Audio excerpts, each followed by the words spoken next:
What is going on, guys? My name is Coach Hayes and welcome to another pro review. Today we're going to be reviewing Gator, the Atlanta Reign main tank player. Here we have Reign playing against the Shock. I've heard this was going to be a good game, and I really want to look at Gator because I haven't really seen much from this player before. He has been a solid in Atlanta for a good while now, since being moved up from the Atlanta Reign Academy team. He's been seeing a lot of playtime. And honestly, my initial thoughts, he seems like a pretty solid player. So I want to get to know Gator a bit more today. I want to see how he plays, and I want to see specifically how he's playing with Reign as a team. Now, guys, before we get into the video, I just want to quickly plug that I do offer coaching over on my website, coachhayes.com. If you're interested in becoming a better player, you want to start your journey with me, and we want to try and get higher in SR, maybe achieve some certain goals in Overwatch, please do go ahead and visit the link down in the description to go and check out my coaching. All right, enough of the plugs, so let's get into the video.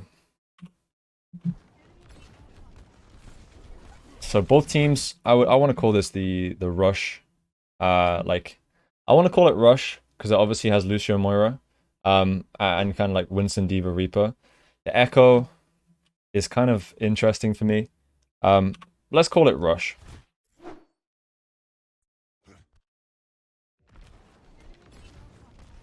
So Atlanta roll out straight from the left side here.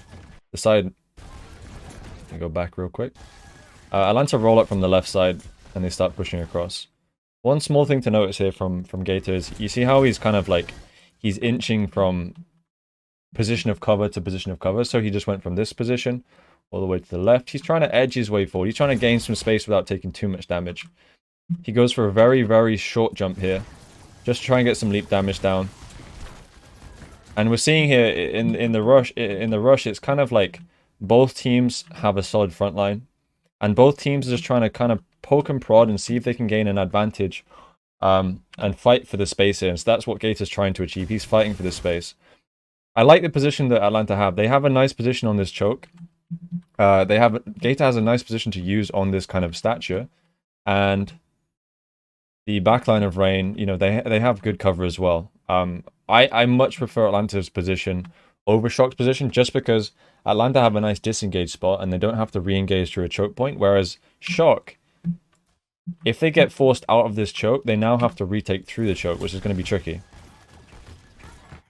Notice how Gator's not really doing a whole lot right now. He's playing slow. He is relying on the poke from his teammates to make space, and so... And there we go, he goes forward, uses the bubble, and they've taken the point control. So now this is where Shock have to try and get back in. Shock go really aggressive on this.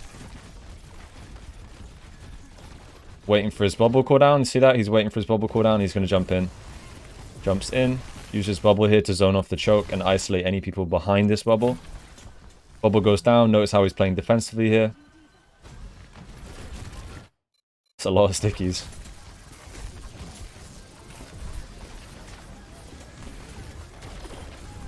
Oh, this should be... Should be Atlanta's point. Shock are fighting for this though. Shock always fight. They don't give anything for free, which is what I love about Shock. So a lot happened there. Pretty much we saw Gator... He's playing very aggressive around his cooldowns. So... When he has bubble available, he's jumping forward. He's using bubble to try and isolate and make space. But notice how he's never going too far. He's kind of playing this like a frontline Winston who is going to jump forward, slowly take space, and just pressure. And he's looking for any opportunities. He's not forcing any plays here. He's not diving deep. Because who is he going to dive deep onto? He can't dive onto the Reaper. Reaper's going to kill him. He can't really dive Echo unless he's out of position. He can't kill Winston. He can't kill D.Va. And he's not going to kill the supports. So... Gator's job in this comp is just somewhat passive to try and go forward and create space and look for opportunities where he can make space once his team have an advantage. And we saw there once they got the D.Va mech, he was jumping forward a little bit more aggressively. Edison set up an aggro spot here.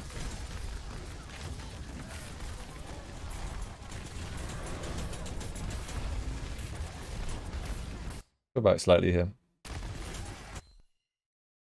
So Edison gets forced out, uses jump. He jumps in, and notice how he's always looking towards this Reaper as well. He's always keeping an eye on this Reaper. Because if he doesn't know where Reaper is, and Reaper manages to get a couple shots onto him, you know, he's dead, right? He's absolutely dead. In this case, he has Primal, so he's not too worried. Pops the Primal, starts swooping away. Using Primal here just to split the enemy team. So that his team can potentially pick off any of the isolated targets here.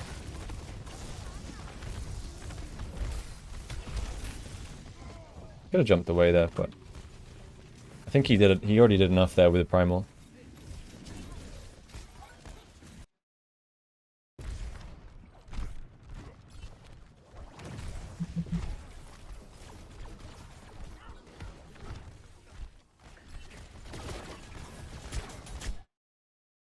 He's taking a lot of damage here. I think he should have been playing a little bit closer to this cover here, because Striker gets a massive amount of damage, and they're going to have to give some space here.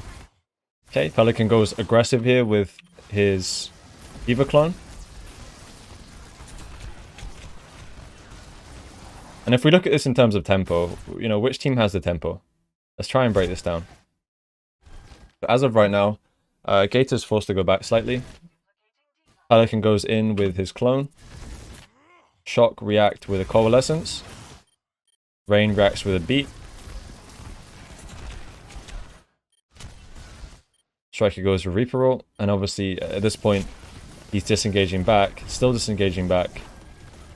Now Iris is going with his coal, and so he feels like he has the advantage here. Jumps forward, notice how he's waiting for his cooldowns the whole time. Once he gets those cooldowns up, once he gets those cooldowns available, that's when he's thinking about going forward here. So he gets his jump, gets his cooldowns, and he's jumping forward to try and make that space. Doing a really good job of surviving here though. He has Primal.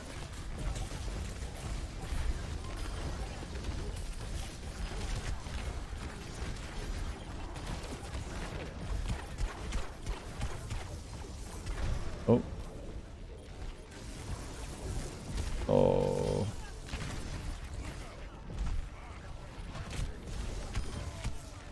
They should have this one. FD God goes down. Alright, first point to Atlanta. So, honestly, nothing too crazy here from Gator. Just playing cool, calm, and collected Overwatch. He's waiting for his cooldowns patiently.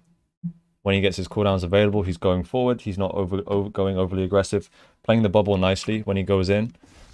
One thing he is doing pretty well is keeping an eye always on this Reaper. If he knows where the Reaper is, you know, that's one of the main sources of damage that are coming out from Shock. So he's keeping an eye on this Reaper, which is really, really intelligent.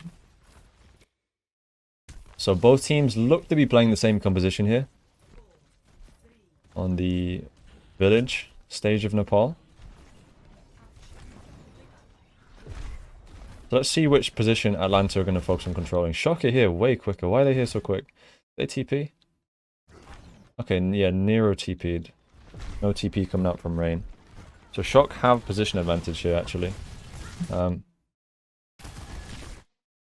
about that. Let me go back slightly. So Gator's pushing in. And again, notice how Gator is being very, very careful about showing himself. And taking too much poke damage, because obviously he doesn't want to get his bubble forced too quickly, because then that's going to give Shock the advantage, and it's going to give Shock the potential to push forward off the back of this bubble. So he's using the cover nicely here. Why is he using the cover? Well, to avoid damage from this Reaper, and potentially try and avoid the Echo as well. So this is a nice little position he's taken here. And he's kind of relying on his team to get the poke down here. He's relying on his team to do the poking. Still no bubble. Okay, bubble comes out. Jump comes out as well. Slight jump just for the damage. And the bubble comes down. I believe Smurf still has bubble here. Okay, Smurf used bubble as well. But he's doing a decent job here of not taking too much damage. And look at that. Eventually, you know, he doesn't create a massive amount of space, because it's difficult for him to create a massive amount of space here against such dangerous targets such as an Echo and a Reaper. So he's just playing it kind of somewhat passively and trying to let his team do a lot of the poking. Meanwhile, not taking too much damage.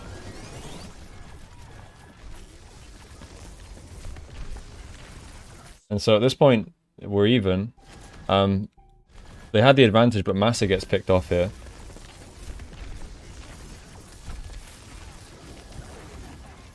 Orc gets the mech of Choi. FD God goes down. And Paul comes out from Violet, but it's already a little too late.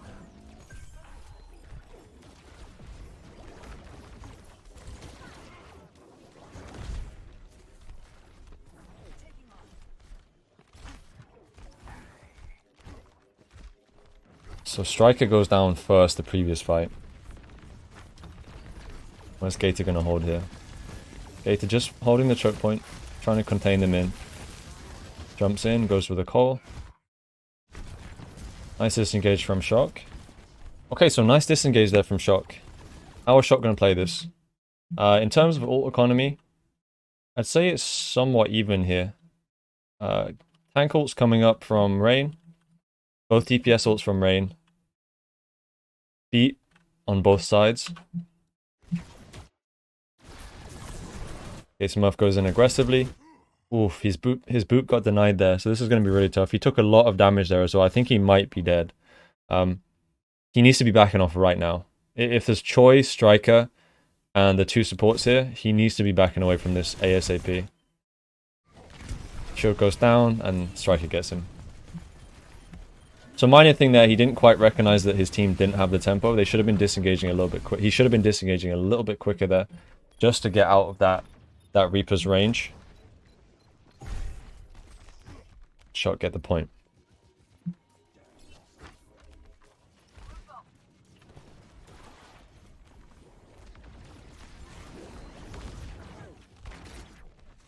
Okay, Pelican goes down. Just gonna go for a reset. It kind of feels bad, but it's a smart decision here from Rain just to reset this. You don't want to go into a fight and invest ultimates into a fight where you're already down 1 person. So I think this is a wise decision from Rain. Okay, they're pushing out. Shot, give up the position.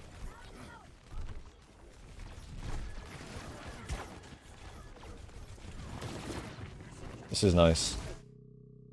Rain just slowly inching their way forward and taking space. Edison gets a pick onto Violet. This is already over for Shock. Has to be over. That goes down from Choi. Oof, I'm not sure about that Primal. I wonder if Gator thought he had jump here. Sorry, if he thought he had bubble, because he like jumps on that as if he's going to bubble it off.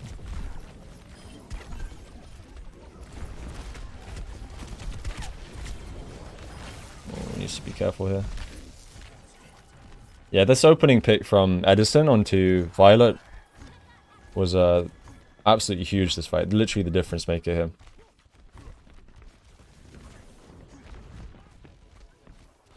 Chuck retaking from the top. Hole coming out from Iris. They should be able to play aggressive on this. Yeah, they're going to play aggressive. They're jumping in very aggressively. Striker's got his eye straight onto Gator.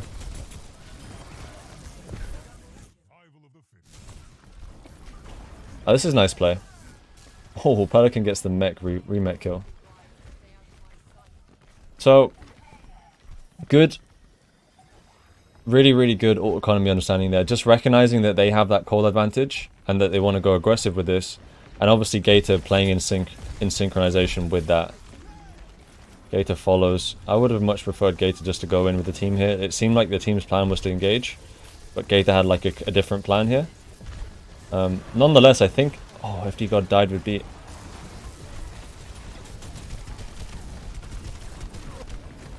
Okay, it's going to be a reset.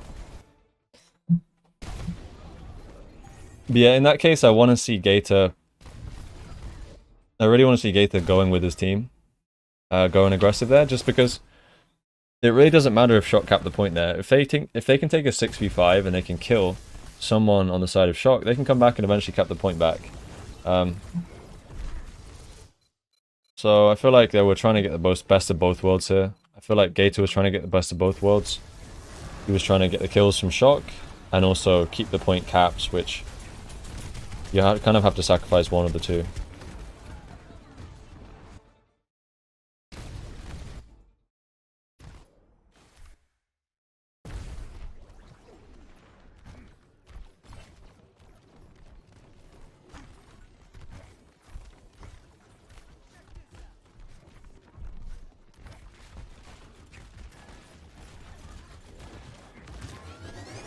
Okay, Gator moving up, taking space. Again, we see the same thing from Shock. Going back, giving some space. Giving a lot of space.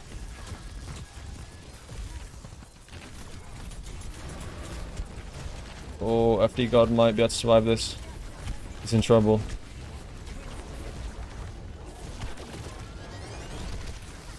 Nero gets caught out of position there. Oh, mech.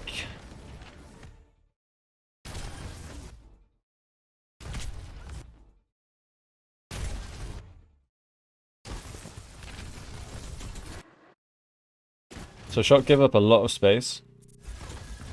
Gator's getting very, very close to this Primal. He jumps in. He sees it, he's got FD God somewhat low, and he knows he has Primal, so he's not too worried. Doesn't quite get FD God.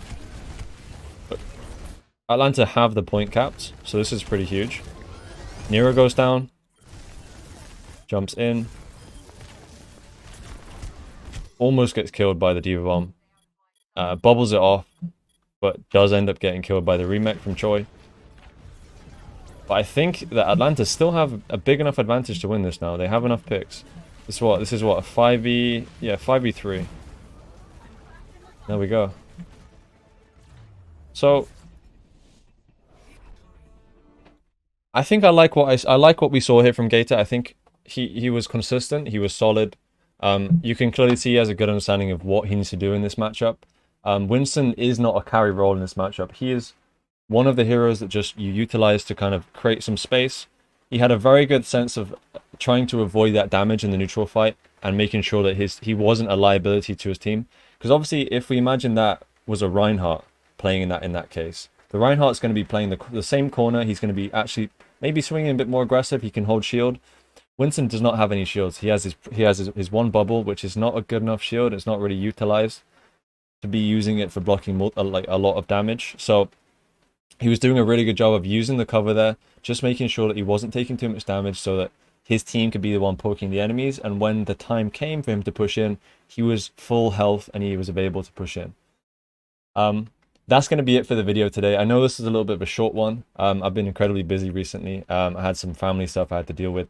But I hope you guys are having a good week so far. And if you enjoyed this video, please do feel free to drop me a like on the video and even consider subscribing.